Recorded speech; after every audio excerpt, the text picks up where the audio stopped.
we want to show a company in its best possible light. We want to sell products. We want to sell services.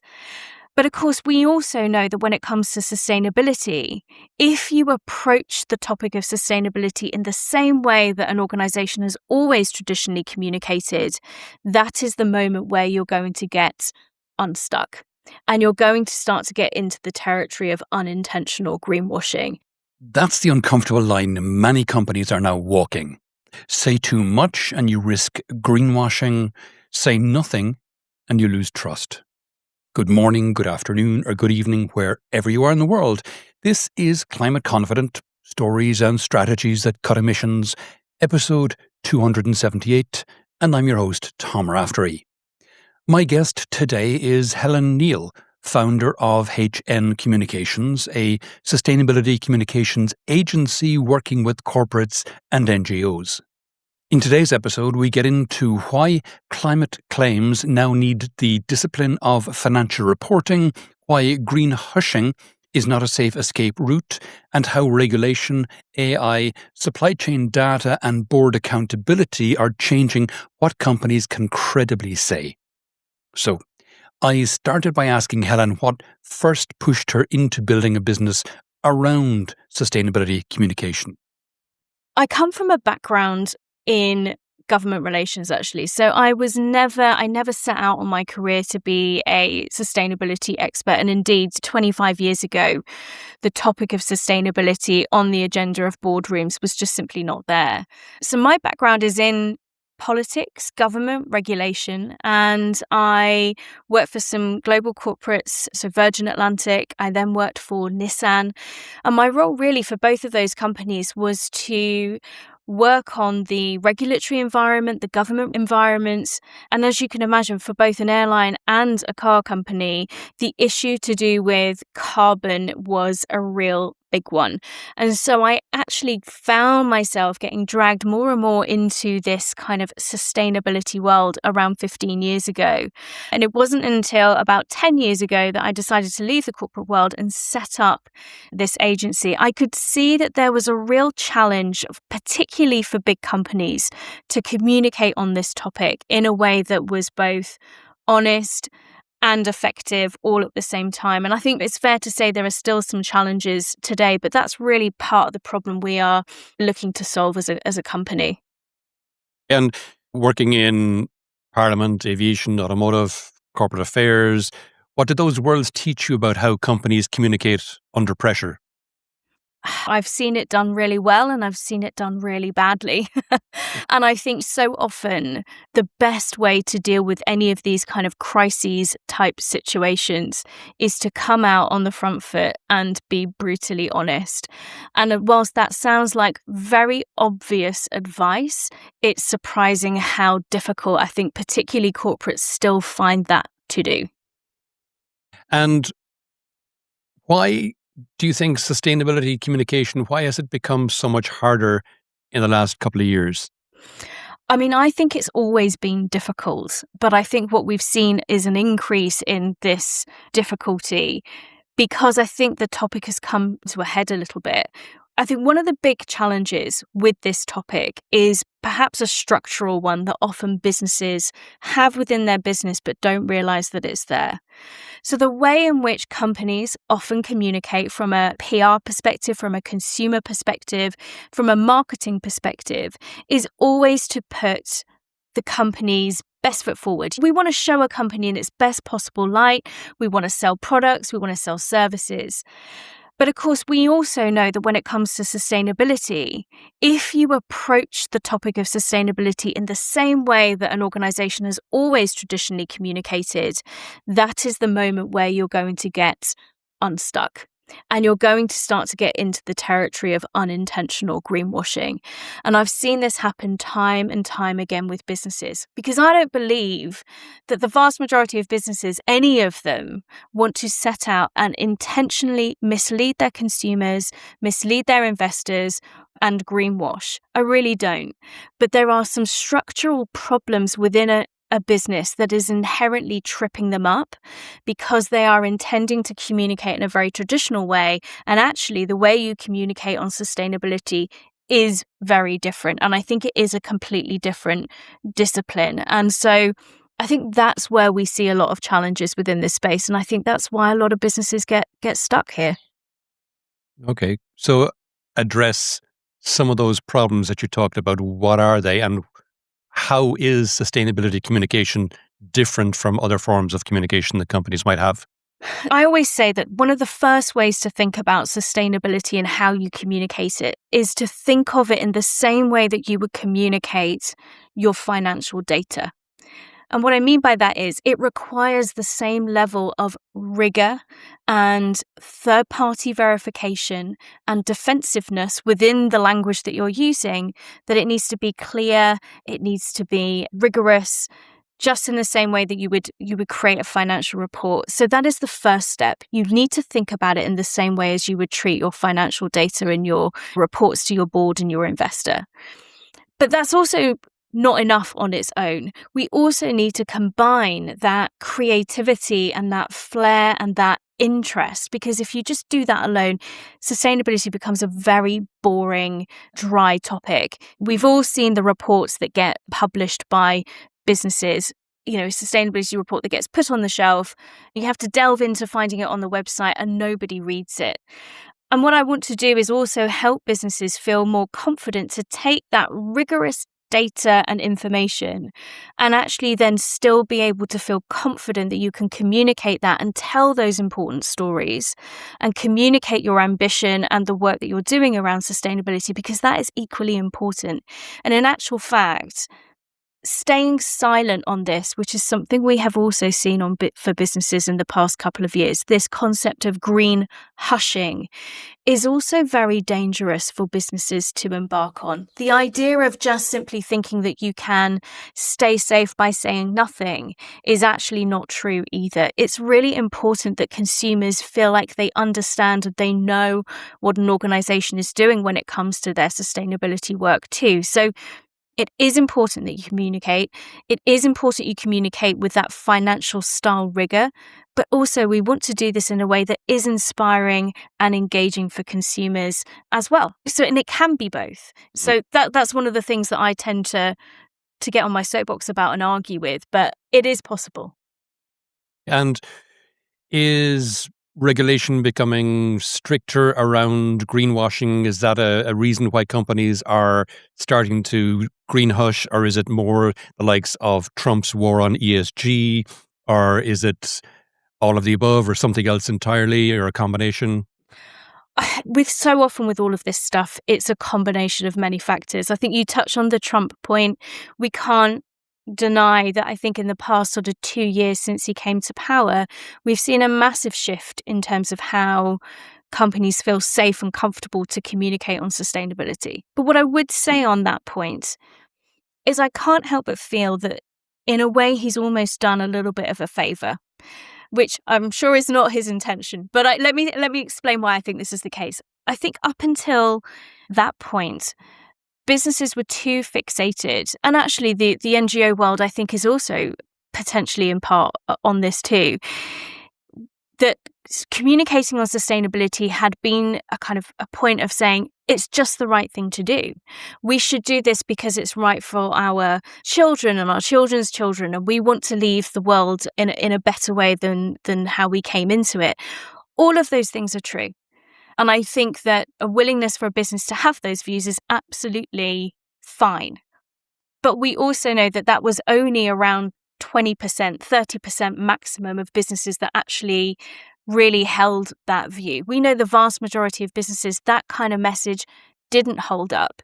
You can't have conversations about sustainability around a board table and talk about it with altruism. It has to make good business sense. It has to work on the balance sheet. It has to look at things in terms of managing of your supply chain. So I think what has shifted is that sustainability has got serious.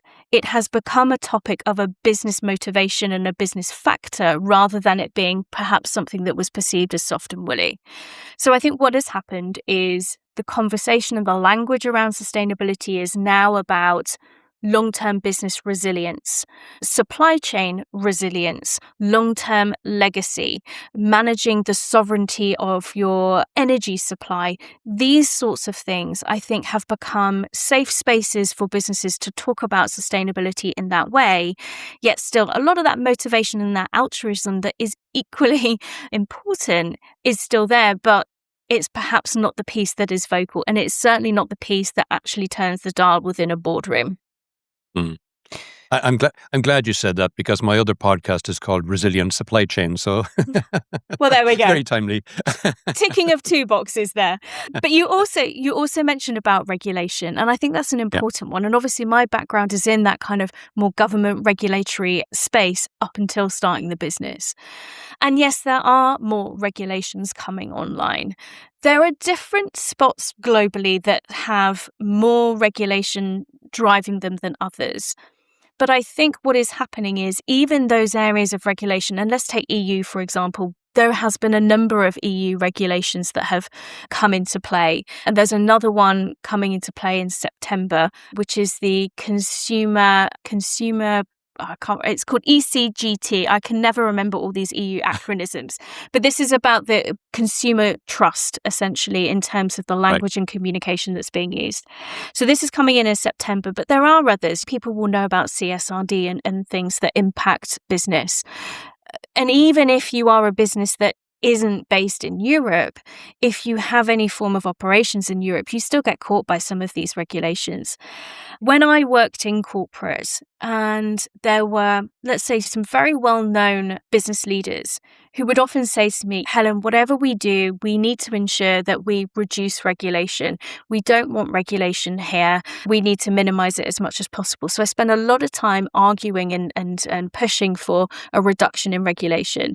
And don't get me wrong, I'm a small business owner, and so there are lots of things around regulation that are not right. However, I do think when it comes to sustainability, regulation is potentially something that can support business, because up to this point, there is a lot of confusion around what can be said, how should we say things, and not getting caught up in this potential kind of unintentional greenwashing I spoke about. So I think what a lot of this regulation is actually there to do is to help businesses have much more of a level playing field and have a bit more clarity over what can be done and what can't be done. So I do actually think that even though this regulation is coming into force, it will help businesses gain a little bit more clarity. But to your point, yes, that is increasing as well. So I think businesses have got this perfect storm of this reevaluation of what sustainability means to them and how it is a factor of discussion in terms of business safety, business growth, and also this kind of growing regulatory piece around what you can and can't say. And of course, consumers are deeply savvy about this topic now, far more than they were even 5 years ago. So there's a level of mistrust and expectation from the consumer that the businesses also need to address. So you've got these three things coming together in a bit of a perfect storm that is enabling businesses to focus on this a little bit more than perhaps they did. Mm-hmm. And there's also the topics of financed emissions and insurance-enabled emissions as well. So those are two other topics that the boards are starting to become aware of now, where your cost of insurance and your cost of capital start to increase if you don't have proper access to primary data as opposed to the likes of industry averages. I'm curious, maybe this is a silly question, but what's the most common type of greenwashing you see today that isn't actually intentional? I think it's just through some of the well-meaning statements. It can be anything from saying, we will be net zero by 2050. But yet when you then look into that organisation, there isn't a clear roadmap as to how they are going to get there. You don't see what they have done to date in order to even get to the point that they're at and what that looks like going forward. So it's just that lack of detail. I have no doubt that perhaps they do have a very clear goal to be net zero by 2050. But without that backing of data to clarify that and to show the intention, it's quite hard to then believe it. So I think it's these great statements like that I often see. And when I do see them, it does make me sort of feel like, is the data and evidence there to back it up? And if it's not obvious to me, particularly on a marketing campaign, if you can't see it quite clearly, quite quickly, then that's usually a bit of a red flag for me. And I'm curious then, is there any kind of software out there that could help companies avoid these kind of, what's the word I'm looking for, potholes in the road, mistakes that they could be making? I have a lot of sympathy for business because, as I said at the start, I really don't think businesses intend to greenwash at all. But I think there's a big lack of knowledge around what they can and can't say. I think there's a big disconnect between the various departments internally within a business, whether it's your sustainability team, your comms team, your legal team, quite often not working together in order to sense check a lot of this information. But yes, there are, and I think there are more tools coming online, and we have been building our own. I guess lots of businesses looking at AI now as a tool in which to help within this space. And our tool called Zena, what it does essentially is it will look at sustainability reports, websites, or even if you're just drafting something yourself, you can put that information into the system and it will check against a range of global regulations to see whether that language fits with the regulatory requirements. And if it doesn't, it will flag those areas, but it will also give you some coaching around the kind of things that you will need to embed into that piece of information in order to help increase your confidence and safety within that space. Of course, nothing is 100% safe. We know that, but it can at least give users a bit of a guidance and a sense check.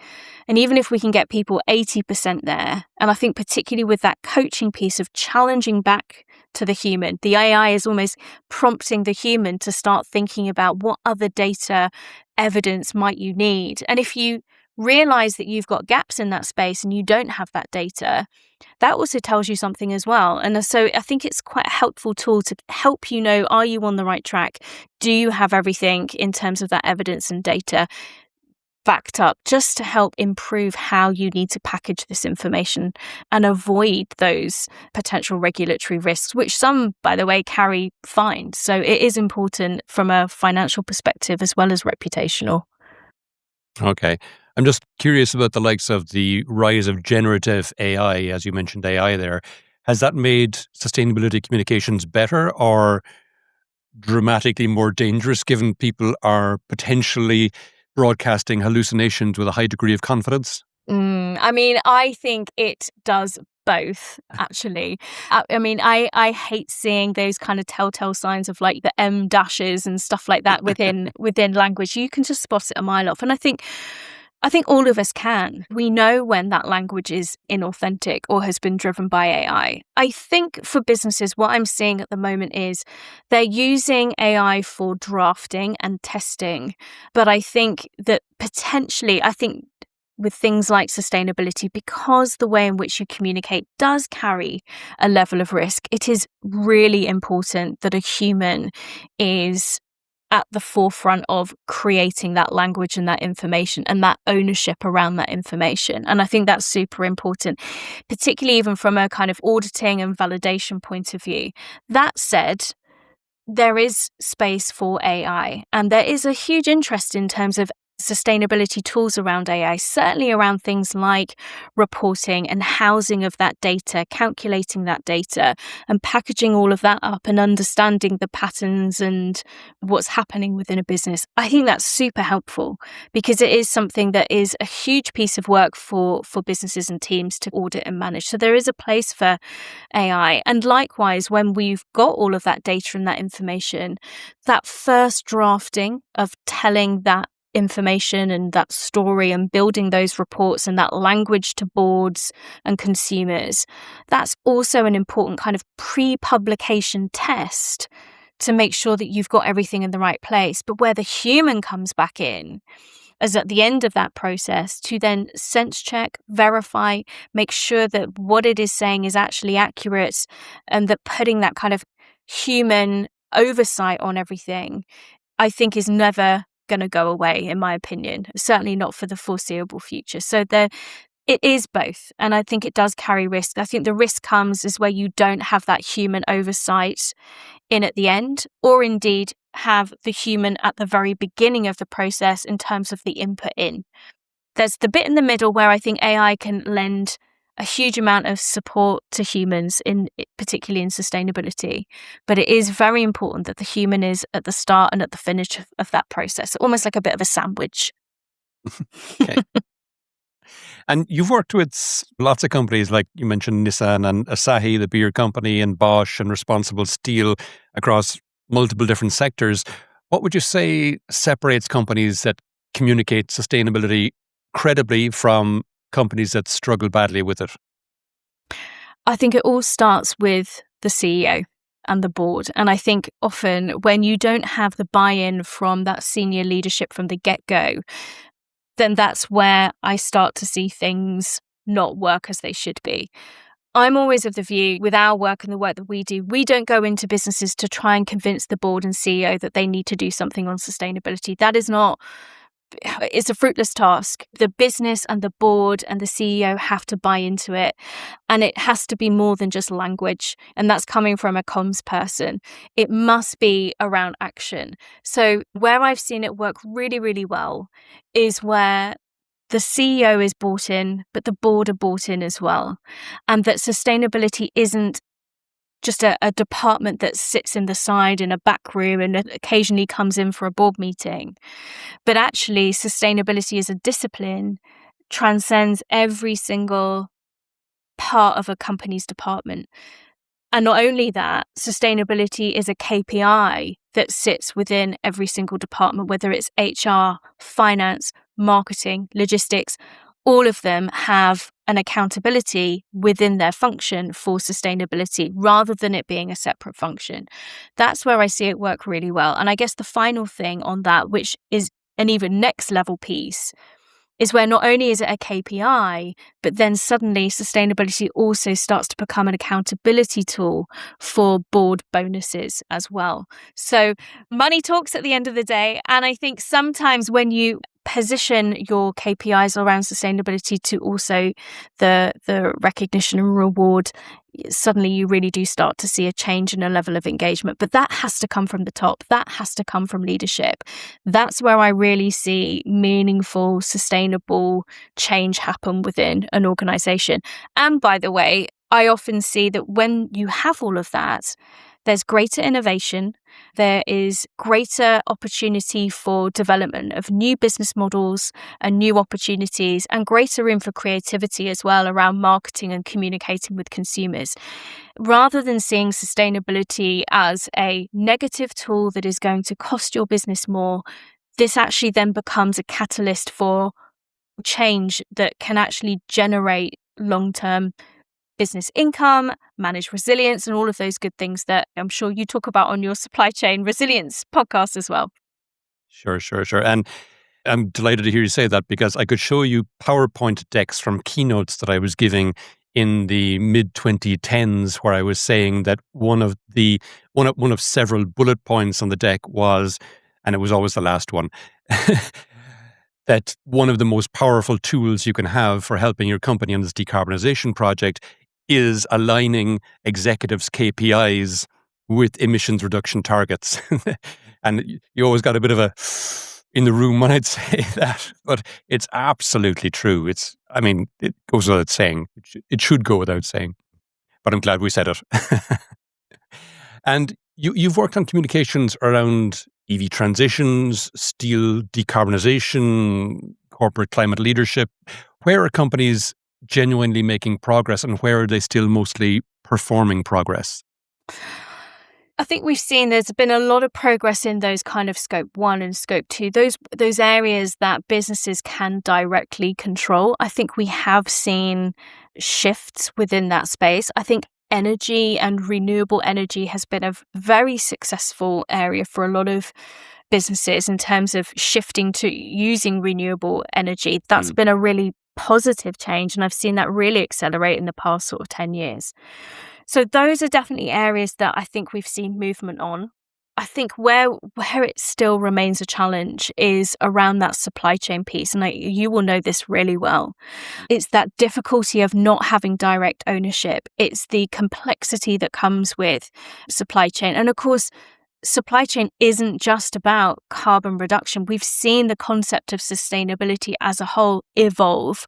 Now, when businesses look at these topics around sustainability, carbon is just one small element of it. It's still huge, but it's one small element. There are other things like water conservation, land conservation, nature, biodiversity, human rights. All of these other things, I think, particularly within the supply chain piece, build a whole new level of complexity for businesses. And because it's something that is more challenging for them to directly control, we see a much slower progress in this space. And I think that's a real challenge for businesses about how they navigate that in the coming years, because it is very much on the agenda, but how you deal with that, I think, is still very challenging, and we haven't seen a huge amount of progress within that space. Helen, do you think we're moving towards a future where every sustainability claim will need evidence attached to it, almost like a scientific citation, or perhaps, as you mentioned earlier, with the absolute rigour that's currently mandated for financial reporting? I think at the moment we're getting to a point where, as I think there will be a certain level of rigour around that kind of financial reporting that I describe. I do think that there are regulations now that are coming into force, especially in Europe, that will require that same level of rigour compared to your financial data. I guess the question is, and it's still an unknown one, is how you tell that story and be consistent across your business. So, for example, if you have a marketing campaign and you are genuinely talking around conservation, biodiversity, or getting to net zero, I think it's really important that businesses still feel they can be able to do that. But then the question becomes, put that out there, but how do you make sure that you can tell that simple story still, but provide that same level of rigour as well? I have seen one business do it quite well, actually, where they've had a product built using renewable energy. It's talked about that on the actual product itself. And then you can scan a QR code that then will take you to the company's website and provide you with all of that data and clarification information should you wish to read it. Now, the likelihood is that most consumers are never going to want to see it. But the important piece is that it is there and that it has been quantified, and there is that level of trust and rigour that sits behind it. So I think we may get to a point where, as long as that information is housed, it's easy for the consumer to use, then that we don't have to give reams and reams of data every time we make a sentence or a statement, because it's just not feasible. So it will be interesting to see how some of this regulation hasn't come into effect yet. Some of it will in September, as I mentioned. It'll be interesting to see how that is managed. And there has to be a level of kind of reasonable approach to this. So I wonder whether something like that will be the thing that companies need to start thinking about a bit more. My own car is a Kia EV3, and it has a QR code on the dashboard, which, to your point, you scan it and it brings you to all the information about the interior of the car and how it was made from recycled bits and pieces and so on and so on and so on. So it's great to see those kind of things happen. And it's going to be, some of those things are going to be mandated now through things like the digital product passport legislation, which is coming in as well. That's not for the interiors of cars, but it's more to do with things like the batteries in the cars. Yeah, exactly. So I think this is where we are potentially moving to. And I also think, and this is again where AI can really play a real positive force within the sustainability sort of progress map, if you like. There was another product, it was Peroni actually, who put the QR code on their beer bottle, and you could actually, if you scan it, you could scan that and you would be able to see the journey that the product went on throughout its whole supply chain. So this would go from the farmer in the field in terms of the hops and the barley that it used, all the way through to the bottling, putting the beer in the bottle, the distance it then traveled to the actual the place. You're able to see that whole journey. So I think more and more of that type of thing will come into play. But interestingly, with Peroni, there was another beer, and I forget the name of it now, but I think it was an Australian one. They did it even better, in my opinion, because what they did from a storytelling point of view, they had the journey, the kind of supply chain journey. Mhm. But what they also had was the different individuals and the companies or the touch points, and you had human stories that sat alongside the actual physical journey as well. And I think going back to my point earlier, we want sustainability to be something that continues to inspire and engage. We don't want it just to be about another kind of financial reporting process, because the stories in this matter, and because we need to tell these stories in order to inspire and continue to sort of drive change as well. So, and actually that human story did really, really well. It really engaged consumers in a way that the other one that I mentioned that just showed the different places didn't, because the human story triggered much more interest from a consumer point of view. Sure, of course. And let's say 5 years from now, what do you think corporate sustainability communication will look like, particularly if regulation keeps tightening? I think it's going to look like a more kind of rigorous place overall. I think sustainability teams and comms teams will be, I hope, a bit more educated. And that's not to say that these guys are super intelligent, right? And it's a privilege for me to work with them. But they come at this topic from two very different skill sets. So my hope is that those departments work more collaboratively and closely together, because I think that provides an element of safety for them both. I would love to see them starting to use more tools within AI to support them, but they are very much a support rather than a mechanism for full output. But I do think that the language is going to get a little bit tighter. I think we're going to see less sweeping statements from businesses and companies. That's probably a good thing. But what I do hope is that the tightening of regulation doesn't reduce companies down to a point where they simply don't talk about this topic at all anymore, because I think that is also a big risk. So we need to help companies feel confident about talking about sustainability, but doing so in a way that is also responsible as well. And I think my mission very much is about helping companies to build their confidence in talking about sustainability in a best practice way that doesn't greenwash, but also inspires and engages people at the same time. Because let's be honest, there's a lot of investment that goes into sustainability within companies. Whether they're talking about it openly or not, quietly, most businesses, I would say around up to 80%, have not stopped their ambition and not stopped their investment around sustainability in the past couple of years. They have changed their language about how they communicate on it, but the investments that are still going on and the changes that they're still making, they know are long-term resilience impacts and change. So this is still happening, and therefore it is important that companies continue to talk about this openly, because it's a big differentiator and driver for change within their companies as well. Or it can be. And Helen, what do you think corporate sustainability communication is going to look like in a few years from now, particularly if regulation keeps tightening?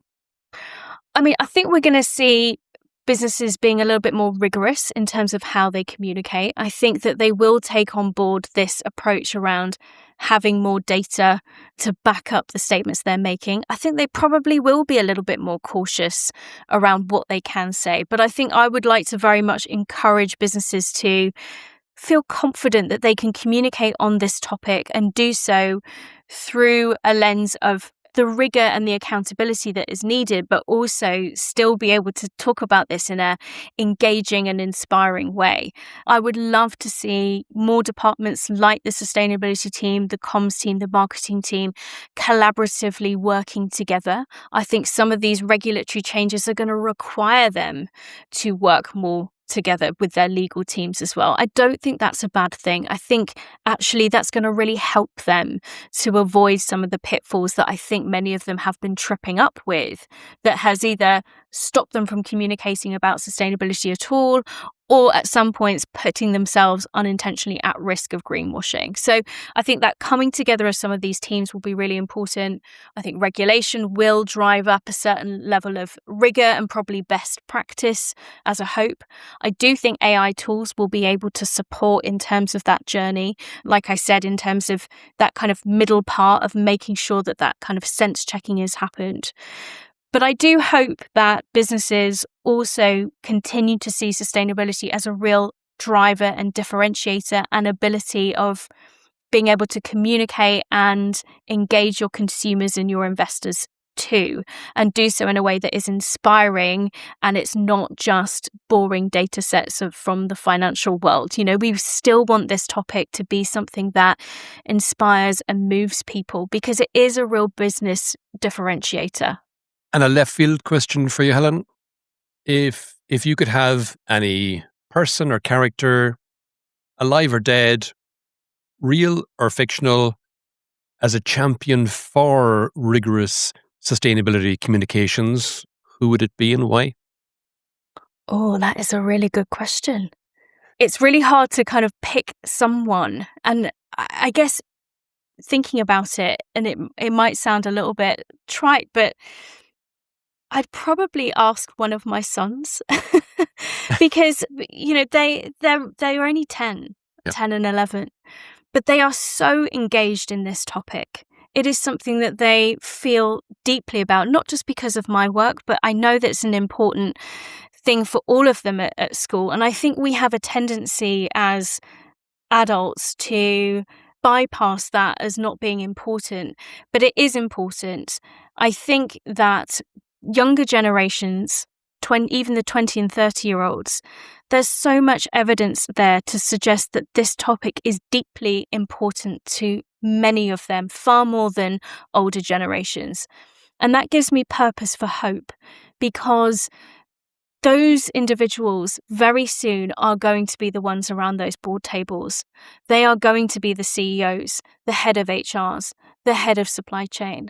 And actually, them buying into it, like I mentioned at the start, those companies that make real meaningful change are the ones that believe in this at their core. They see it as, yes, the altruism point that I mentioned, it is important, and bringing that to the table, but it also needs to make good business sense as well. I think you need both.